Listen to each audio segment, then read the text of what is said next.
So I met this girl in college. I met her. This was probably like my third year of college, I think.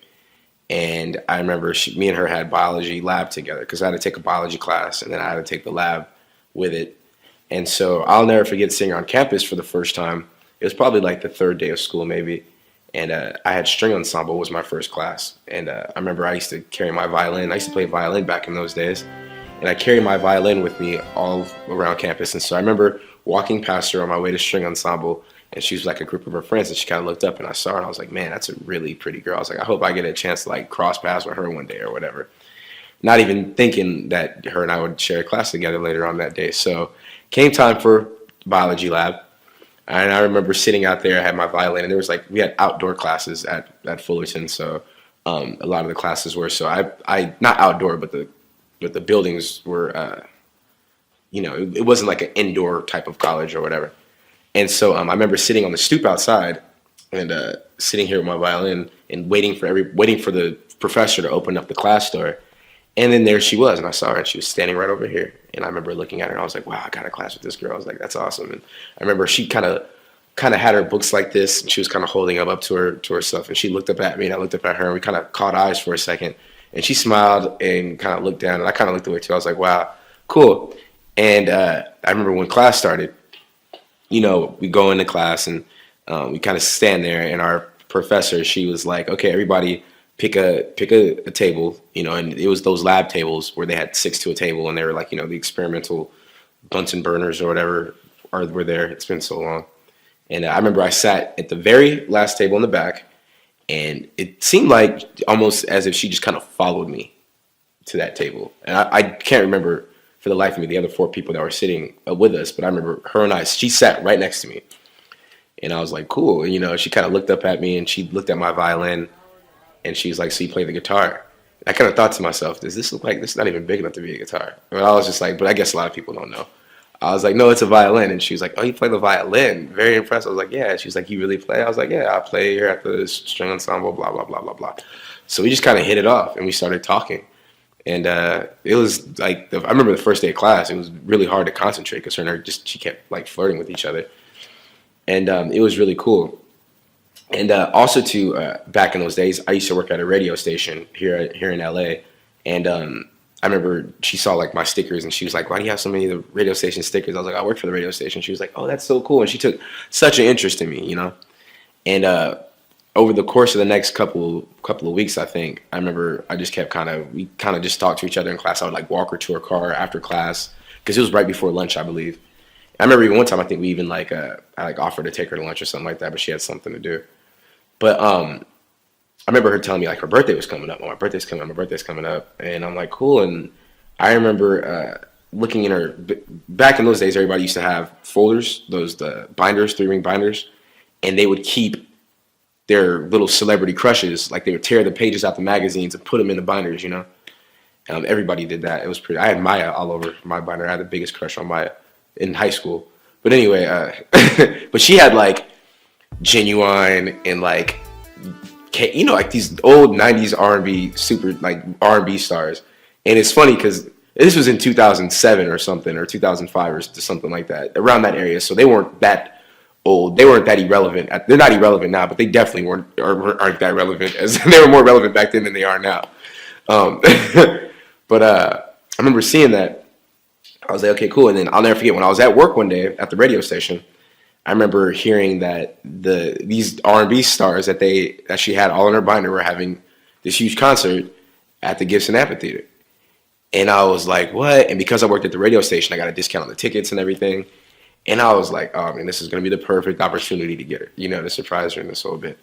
So I remember standing in line, getting the tickets, buying them, the whole bit, going to class that day and saying, hey, your birthday is next Saturday. And she was like, yeah. I was like, what are you doing? And she was like, I don't know yet. I was like, you want to go see Blase, whoever our Genuine and all them? She was like, well, I was like, I got tickets. And I showed her, and she just was like ecstatic. And she was like, oh my God, of course. She was very excited. So we had a date. And I was like, yeah, I was like, I felt like, I think it was the Nutty Professor, where Professor Clem was like, got myself a date Friday night at 8. Friday. Anyway, you'd have to see the movie to laugh at it. But so So I remember even getting ready for the day. I don't remember what I was wearing, but whatever I was wearing, I was dressed nice. I do remember that because that's the way I got down back in those days. And I even put together a CD.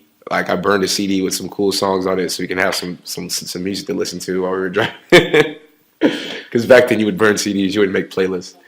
And and so I remember I drove to Long Beach to go pick her up, and I picked her up, and I never, when she stepped out the house, everything was great. I met her mom. You know, her mom invited me in the house, and we talked, and I was like, oh, cool. And I remember everything was great. She looked awesome. I had like a digital camera, and she was taking selfies. She was like, I'm gonna put these on MySpace. This was back when MySpace was all the craze. I never made it in their top 20 friends, by the way, which kind of disappoints me. But so the ride up to Universal City was great. It was awesome. You know, we had a good time. My little CD mix I made definitely set the mood. So we get there. So okay, so this is where everything started getting kind of hairy. See, I used to go to Universal Studios all the time, and I would go there for go to the City Walk and stuff like that. And I would never pay for parking because parking is like $15 at Universal. If you park on the parking lot, if you park at Universal Studios, it's like $15. And I wasn't broke. I just didn't want to pay for parking. You know, I just was a frugal person then and now. So I was like, okay, well, you know, we're here. And I told her, I was like, oh, we're going to park here at the train station because it's free. And she was like, okay. And see, the thing about it is you could take a tram up the hill from the train station up to the Gibson Amphitheater, which is what we did, right? So we park at the train station. We wait for the tram to come. The tram comes, picks us up, and takes us up the hill. So everything was cool, right? So we get up the hill, and things got kind of weird once we got in the venue, right? So we got inside the venue, we got our seats, and the concert, I don't know, the concert, she didn't seem all that like entertained. She seemed like she wasn't having a good time. She seemed kind of bored. And because of that, I was trying to like snap into like, you know, I don't know, damage control, if you will. So I was just, you know, just trying to like have a good time. I was like, hey, don't you like, and I'm singing all the songs and I'm trying to get her in the mood. And she's just not having it. She was just like, she was having a good time, but you could tell she wasn't. So it seemed like it just was kind of awkward. To make matters even worse, there was this big couple in front of us.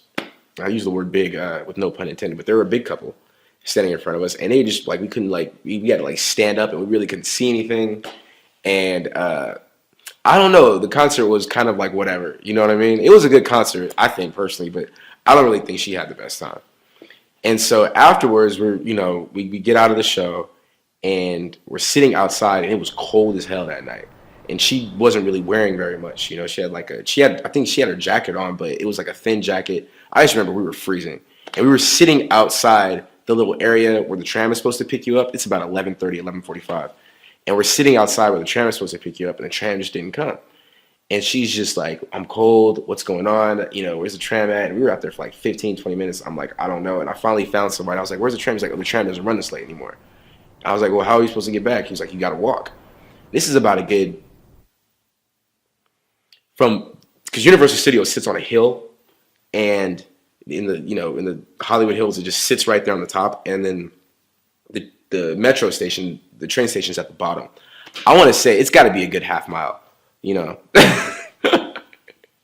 So, or at least a quarter mile, if anything. It's pretty far. So we had to walk back down the hill, and let me tell you, she was not happy about that. She was just, oh my God, my feet hurt. You don't know what it's like to wear heels. You have no idea. This sucks. Blah, blah, blah. And I'm just like, I'm sorry. I was like, I'll carry you. She's like, I don't want you to carry me. This and this and that. And she was just pissed.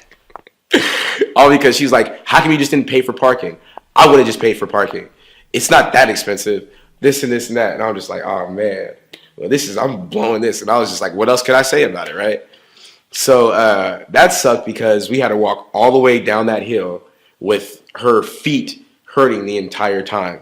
You know, when we finally got back down to the car, I was like, I felt kind of bad. I was like, all right, well, whatever. I was like, I'll take you. I was like, how about we grab some food? We go to Denny's or something. She was like, fine, you know. So the closest Denny's was the one on Sunset. They're off the 101.